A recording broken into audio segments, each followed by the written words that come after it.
Bienvenidos a Resubooks, el podcast donde resumimos y analizamos las grandes obras de la literatura. No olvides darle like, suscribirte y activar las notificaciones para más análisis literarios. Gracias por escucharnos. Para otra inmersión profunda. Hoy nos adentramos en el mundo de la inteligencia emocional. Vamos a explorar cómo nuestras emociones, ese complejo universo interno, realmente influyen en nuestras vidas de formas que a veces ni siquiera imaginamos. Exacto. Y para guiarnos en este viaje, usaremos como mapa el increíble libro Inteligencia Emocional de Daniel Goleman. Al final de esta inmersión, esperamos que puedas comprender mejor tus propias reacciones y las de los demás, claro. Por supuesto. Y así tener herramientas para mejorar tus relaciones, tomar decisiones más conscientes y, en definitiva, vivir una vida mucho más plena. Totalmente. Entonces, para empezar, una pregunta fundamental: ¿para qué sirven realmente las emociones? Bueno, Goleman nos presenta una historia muy impactante sobre Gary y Mary Jane Chauncey. Un matrimonio que dedicó su vida a cuidar de su hija Andrea, que tenía parálisis cerebral. En un terrible accidente con un vehículo anfibio, estos padres, con una determinación increíble, solo pensaron en salvar a Andrea. Wow. La sacaron por una ventana justo antes de que el vehículo se hundiera por completo. ¡Qué valentía! Un acto de amor heroico que trágicamente les costó la vida. Impresionante. Es increíble cómo el amor puede impulsarnos a actuar de maneras tan extraordinarias en momentos de crisis. Sin duda. Y desde la perspectiva de la biología evolutiva, este tipo de sacrificio parental se interpretaría como una estrategia para asegurar la supervivencia de los genes, ¿no? Claro, la transmisión de los propios genes a las siguientes generaciones. Exactamente. Pero al analizar la decisión desesperada de estos padres desde una perspectiva humana, la única explicación plausible es el amor incondicional por su hija. Totalmente de acuerdo. Y es crucial recordar que estas predisposiciones biológicas a las emociones no son fijas, sino que están influenciadas por nuestras experiencias y la cultura. Claro, como la tristeza universal que sentimos ante la pérdida de un ser querido, pero la forma en que se expresa ese duelo varía según la cultura. Exactamente. Incluso la definición de ser querido puede variar en diferentes sociedades. Es cierto. Ahora, hablemos de esa dicotomía que a menudo establecemos entre lo emocional y lo racional. Sí, la clásica batalla entre el corazón y la cabeza. Cuando decimos que sabemos algo en nuestro corazón, implica una certeza que va más allá del razonamiento lógico. Exacto. Y aquí hay un punto crucial. La intensidad de la emoción afecta directamente nuestra capacidad de razonar. Cuanto más fuerte la emoción, menos control racional. Correcto. A mayor intensidad emocional, menor eficacia de la mente racional. Es como si nuestras emociones pudieran secuestrar nuestro cerebro. Exactamente. Goleman lo llama secuestro límbico. Y esto tiene sus raíces en la evolución. En situaciones de peligro, responder rápidamente a las emociones era vital para la supervivencia. Claro, no había tiempo para análisis profundos. La reacción instintiva era la clave. Sin duda. Y esto lo vemos en casos reales, como el de Robles, que durante un asalto, dominado por el miedo, agredió fatalmente a sus víctimas. Un ejemplo trágico de cómo el miedo puede llevarnos a actuar de forma irracional. Lamentablemente sí. Pero no todos los secuestros límbicos son negativos. Es cierto, un ataque de risa incontrolable o la euforia extrema también son ejemplos de cómo las emociones pueden tomar el control. Claro. Como la esposa de Dane Jansen, que casi se desmaya de la emoción cuando su esposo ganó el oro olímpico. Una reacción física abrumadora provocada por la alegría. Precisamente. Y aquí es donde entra la fascinante investigación de Joseph Ledoux. Ajá. Él revolucionó nuestra comprensión de las emociones al descubrir vías neuronales para los sentimientos que, sorpresa, evitan el neocórtex. O sea, la parte más racional de nuestro cerebro. Exacto. Esto explica por qué las emociones a veces nos dominan por completo, sin que la razón pueda intervenir. Interesante. Antes se pensaba que las señales de los sentidos iban al tálamo, luego al neocórtex para su interpretación, y finalmente al sistema límbico, el centro de las emociones. Correcto. Pero Ledoux descubrió una vía más directa, una especie de atajo. Un atajo para las emociones. Sí, una conexión que va directamente del tálamo a la amígdala, una estructura clave en el procesamiento de las emociones. Entonces, la amígdala recibe la información sensorial antes que el neocórtex, lo que explica las reacciones emocionales instantáneas. Exactamente. Y la amígdala también juega un papel crucial en la memoria emocional. Actúa como un archivo de nuestros recuerdos emocionales, comparando constantemente las experiencias presentes con las del pasado. Una especie de detector de amenazas basado en nuestras vivencias. Exacto. Pero el problema es que esa alarma emocional a veces puede ser obsoleta, reaccionando a situaciones actuales como si fueran del pasado. Claro, como si la amígdala no se actualizara y nos hiciera reaccionar a amenazas que ya no existen. Exactamente. Ahora bien, ¿por qué es tan importante la inteligencia emocional? Bueno, más allá de las habilidades técnicas, la inteligencia emocional juega un papel fundamental en el éxito en la vida. O sea, saber gestionar nuestras emociones y entender las de los demás. Exactamente. Las personas con alta inteligencia emocional tienen una ventaja en sus relaciones, en el trabajo, en su bienestar general. Son más resilientes, más empáticos, más capaces de manejar el estrés y los conflictos. Sin duda. Y esto nos lleva a la visión de Howard Gardner sobre la inteligencia. Que va más allá del clásico CI. Exactamente. Él critica el sistema educativo que nos enfoca en un solo tipo de inteligencia, la académica. Como si todos tuviéramos que ser genios matemáticos o literarios. Gardner propone que hay múltiples inteligencias y que es fundamental identificar y desarrollar nuestros talentos naturales. Una visión mucho más amplia e inclusiva del potencial humano. Totalmente. Y es interesante cómo la psicología está empezando a reconocer el papel crucial de las emociones en nuestra vida mental. Antes se les daba poca importancia, como si fueran algo secundario. Exacto. Pero ahora se entiende que las emociones influyen en nuestros pensamientos, decisiones y acciones de forma significativa. No podemos separar la razón de la emoción. Están interconectadas. Precisamente. Entonces, ¿cuáles son los componentes clave de la inteligencia emocional? Luhrmann describe 5.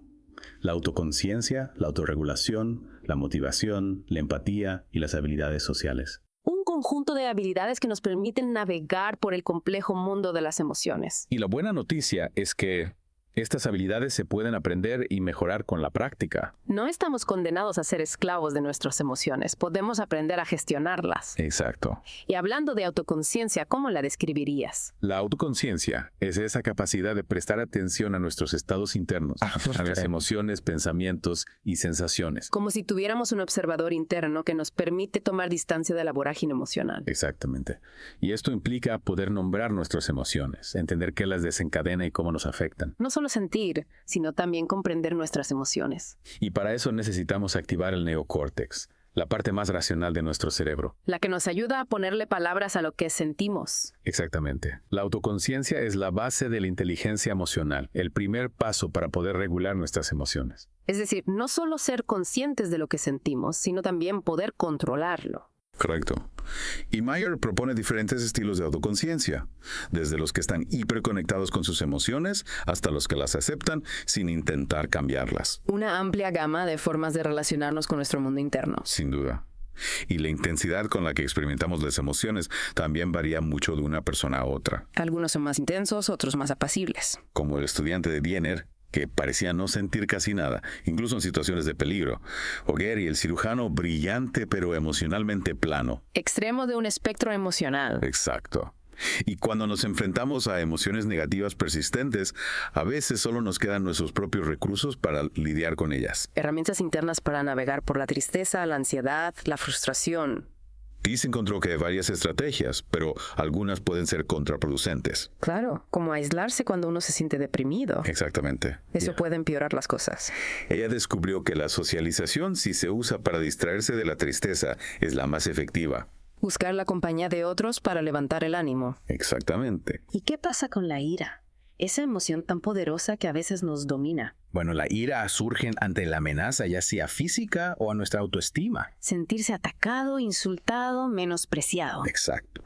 Y la respuesta fisiológica es la misma que ante una amenaza física, el cuerpo se prepara para luchar o huir. Aumenta el ritmo cardíaco, la tensión muscular, la adrenalina. Correcto. Y esto puede llevar a comportamientos impulsivos y agresivos. Como la furia al volante que puede provocar accidentes. Lamentablemente, sí. Y la preocupación crónica.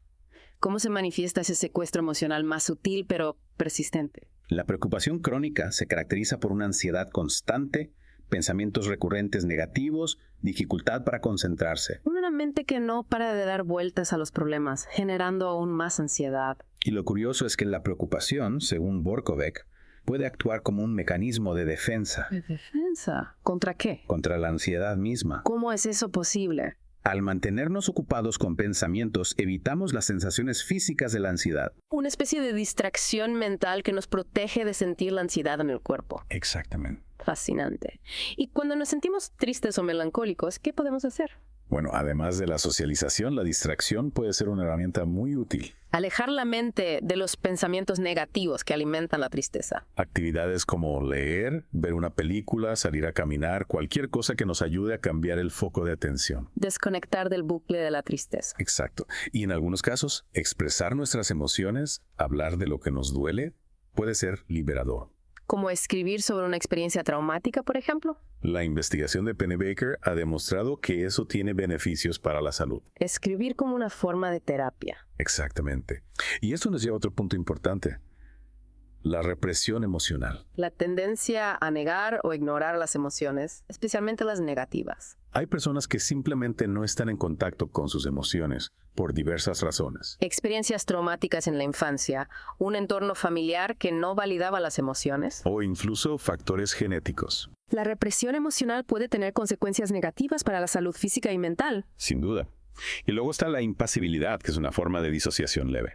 Una desconexión emocional, como si las emociones no nos afectaran. Puede ser una estrategia para protegerse del dolor emocional, pero a largo plazo puede generar problemas. Impide el desarrollo de la autoconciencia y la capacidad de regular las emociones. Exactamente.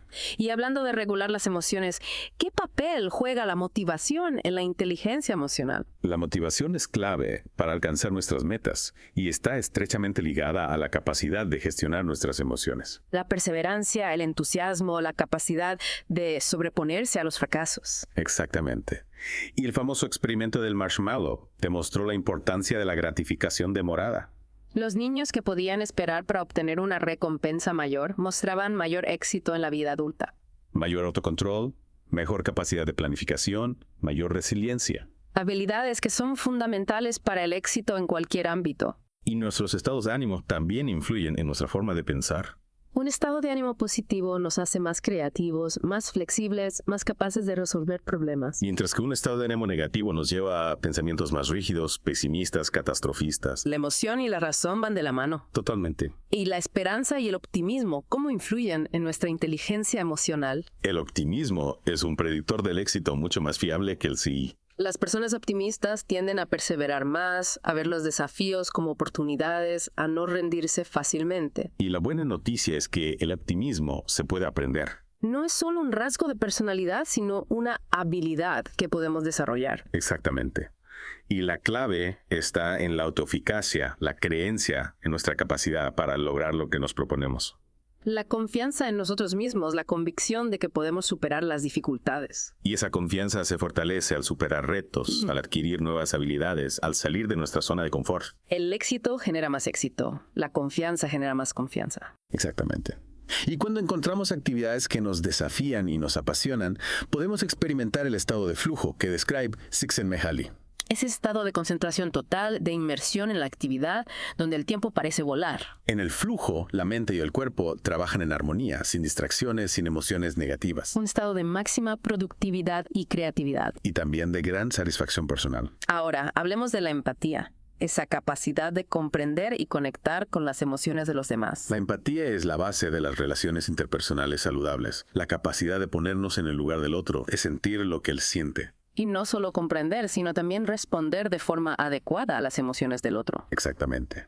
La sintonización emocional, como la describe Stern, es crucial en las relaciones. La capacidad de adaptar nuestras respuestas emocionales a las del otro, de crear una conexión emocional. Y esto tiene una base neuronal, como lo demuestran las investigaciones con primates y con parejas. Nuestro cerebro está programado para conectar emocionalmente con los demás. Y la falta de empatía es una característica común en personas que cometen actos violentos. Incapaces de conectar con el dolor del otro, de sentir remordimiento por sus acciones. Es un factor de riesgo importante para la violencia y la crueldad. Y aunque en algunos contextos, como en el caso de los soldados en combate, una cierta desconexión emocional puede ser necesaria para la supervivencia, en la vida cotidiana la empatía es esencial para construir relaciones sanas y una sociedad más humana. Totalmente de acuerdo. Y hablando de relaciones, ¿qué papel juega la inteligencia emocional en el matrimonio? Es fundamental para construir una relación sólida, basada en el respeto, la comprensión y la comunicación efectiva. Saber gestionar los conflictos,